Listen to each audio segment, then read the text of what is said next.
Hi everyone, I'm Dale Smith, aka Journo Dale, and we're here to talk about Canadian politics.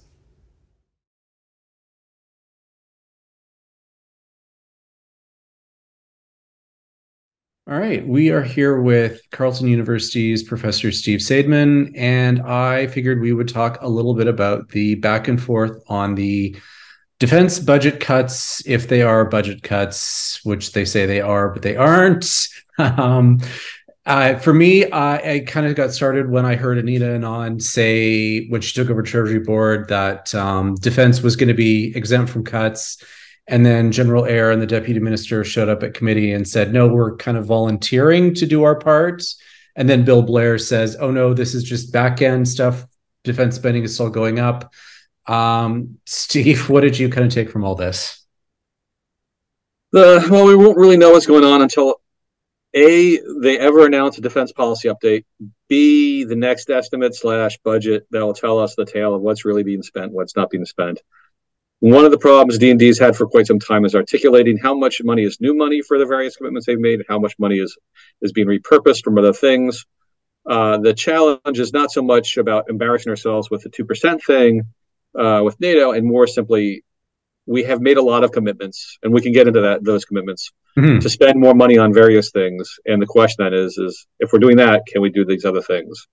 So the idea of cuts is problematic at a time where the military does seem to be underfunded to do the things that we promised to do. Yeah, I mean, my take before Bill Blair made his statement was essentially that the military will do what they always do, is just kind of reprofile existing funding into, future years and that kind of thing, because they always do that because they can't spend their current allocation.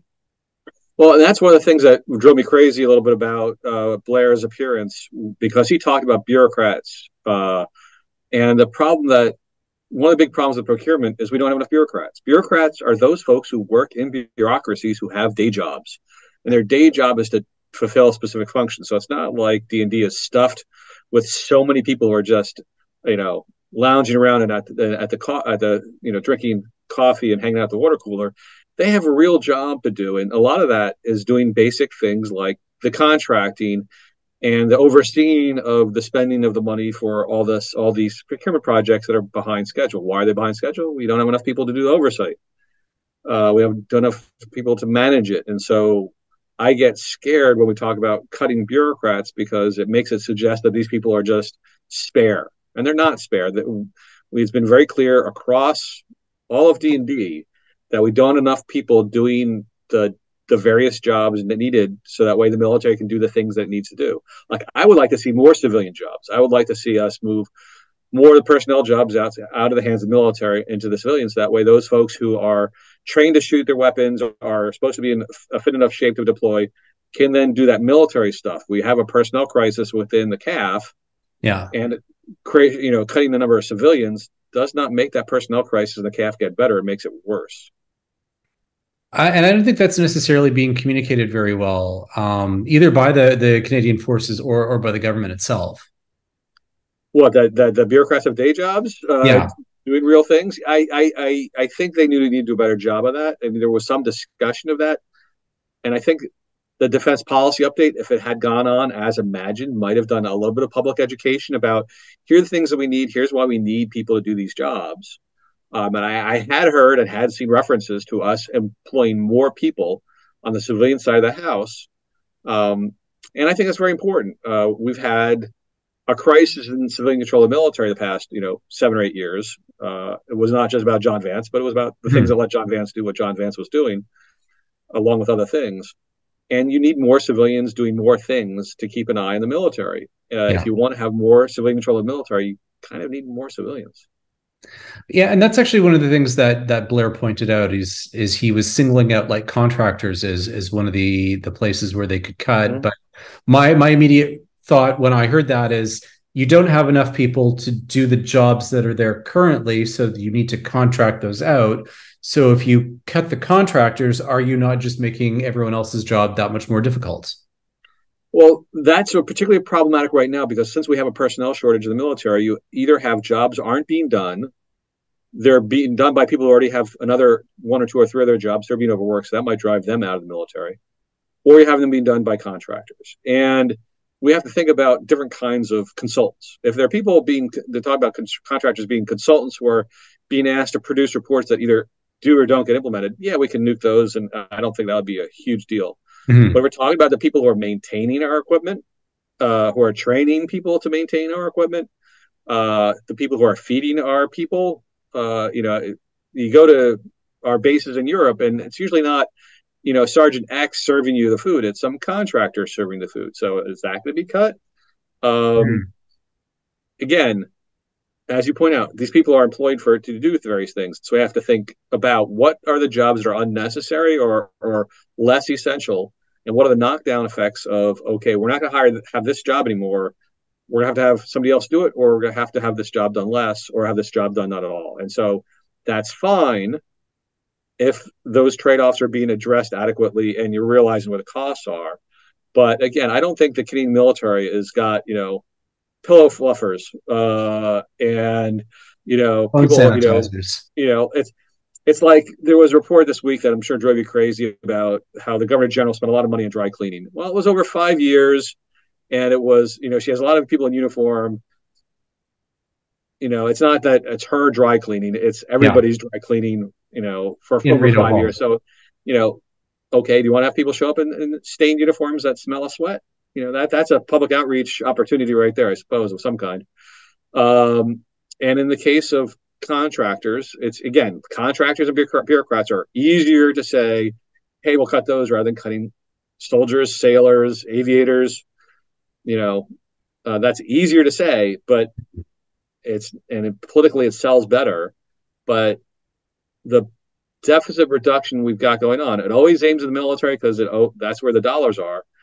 But we're at a point in time where the military has been underfunded and over committed. So I mentioned before the commitments. Yeah. This government has made a bunch of different commitments. Modernizing NORAD. That is an incredibly expensive program to replace all of the warning systems in the North with more advanced technology so that we could detect things, different kinds of things faster and earlier. Mm-hmm. So that's one commitment. Latvia, we once had 500 troops in Latvia, then 800, and now we're getting to 2,200. That's going to cost money. Yeah. The personnel crisis. General Ayer, the chief of defense staff, has been talking about reconstitution. What does that mean? It means two things. It means doing a better job of recruiting, and means a better job of retaining people who are in the military. That inevitably involves money, improving bases, facilitating childcare, figuring out imaginative ways to make things better. One of them is we want to have more ammunition at our base in Latvia, so that way when you go to Latvia to exercise, you do more fun things in the military. You're not just stuck in base shining things. You're going out there and practicing, and the military Yeah. likes to do that. And if you're not doing that, then people are not going to stay around the military because it's boring. If you're constantly going to Latvia every 6 months or every year or two, which is what's going to happen, it's going to be a lot of people rotating through second, third, fourth, fifth time. You got to make it more interesting, which means you got to spend money. Yeah. And so that's a commitment. So the recruitment, the Latvia, NORAD, those are three essentially new kinds of things we got to spend money on. And you can't stop spending money on the other stuff. Plus, we've learned something from Ukraine. The war in Ukraine has taught us, and now actually Gaza as well, has taught us that our armor is vulnerable to drones, Mm-hmm. that we need to invest in anti-drone technology. We need to invest in drone technology itself, because we've also seen how handy it is to have it if you got it. Yeah. We need to invest in anti-aircraft capabilities, so that way our troops and our bases and our armor and all that stuff can survive in an environment where we don't control the entire airspace. We got very spoiled in Afghanistan and in Iraq and in Libya and other places where we just own the airspace. Mm-hmm. Future wars may not be that case. And even if we own most of the airspace, the drones can get through. And so we need to invest more money in that kind of stuff. We have found out that modern warfare, like warfare used to be, is very ammo intensive. The Ukrainians are going through artillery shells at a high rate. And we've realized that if we were to be involved in any kind of situation like that, we would need to have a lot more artillery shells. Well, we need to buy that stuff. Yeah. We need to invest and support industry in building the factories to produce a lot more shells so that we have them on hand. Because if the fighting starts, we can't just say, okay, in 6 months, we're going to get all these shells. We're going to need them day one. Right Yeah. now, the estimates for how much ammunition we have to survive a war in, let's say, the Baltics, in Latvia, is somewhere between 3 days and a week, Oof. given the estimates of what modern warfare requires, as demonstrated by the war in Ukraine. We need more. So we're learning lessons from this war that require us to spend more money. We have the commitments that we've made that require us to spend more money. I was imagining that maybe the defense policy update, if it ever came out, would promise more money. So you could sort of say, hey, we're cutting these operational expenses by, $1 billion, but we're still investing more new money in this defense stuff. So Hmm. that way we can keep our commitments and also satisfy the requirement to do some sort of budget reduction. Uh, I have much less faith in that because we've changed the defense minister. This defense minister is much less of an advocate of spending. Um, he may not care about the commitments that were made under the previous minister's reign. He may be, well, we'll see how Blair turns out. Yeah. Uh, but It's still early days. it's still early days. But his appearance last week was not reassuring about what he thought was necessary. Hmm. Um, and so it's very few people in Canada who are experts on military stuff or defense politics are saying that we can spend a lot less. Yeah. If we want to spend a lot less, then we have to change our commitments. Kiss off NORAD, which antagonizes the Americans. Pull out of Latvia, which would piss off NATO. And oh, by the way, there's something else going on too, which we didn't mention, which is climate change is causing more and more disasters, Yeah. floods, fires, pandemics, and that means that the military is spending money to send trucks out to fill sandbags for floods, to send troops out to fight fires. That all costs money. We can talk about readiness and training and how that gets involved. It's a Hmm. distraction of time, but it costs money in Yeah. terms of spending money on gas, diesel, whatever, on equipment that gets worn out by going to do this stuff. I'm not saying we shouldn't do it. I'm saying it is a drag on the military's budget on their operational stuff. And nobody talks about that stuff because it's all about the big, shiny things that have jobs in Vancouver, Yeah. Halifax, whatever.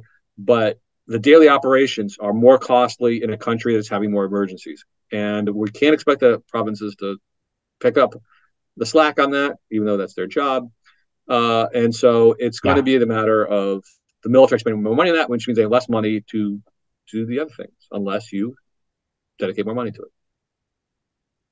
Yeah, and I think that's kind of one of the things that I don't know that we are at all having an honest conversation about, particularly on the macro political level, because you have the government saying they're going to trim a little bit. You have the opposition saying we are both going to balance the budget plus meet all our NATO spending targets and so on, which seems to me that there will be a lot of choices that need to be made if that was to actually happen.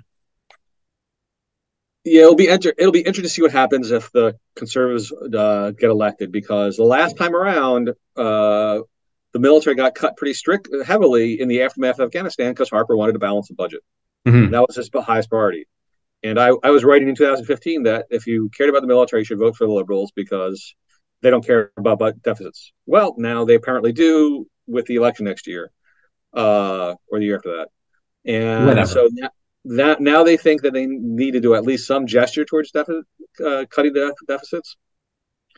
But the reality is the Canadian public don't mind spending on the military. The Mm-hmm. polls show that they favor spending on the military. They just won't vote in favor of parties that promise it. They just won't vote against parties that promise it. So there's latitude. But this government hasn't really seemed to care that much about it. We have rumors that the defense policy update that Anita Anand was putting forward was going to spend more money in the military. And that's one reason why it never has come to fruition yet. We hasn't seen the light of day. We don't really know. And so, yeah, there's a lack of transparency. And one of the big questions is why has nobody received any mandate letters that would tell us what this current new Liberal government cares about? We don't know. So they're going by the old letters. Well, the old letters have lots of commitments that are supposed to be funded. Yeah.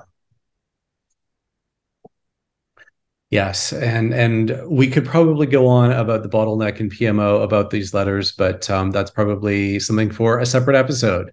um, so anyway, thank you so much for taking the time to walk us through this, and we'll do this Sure. again soon.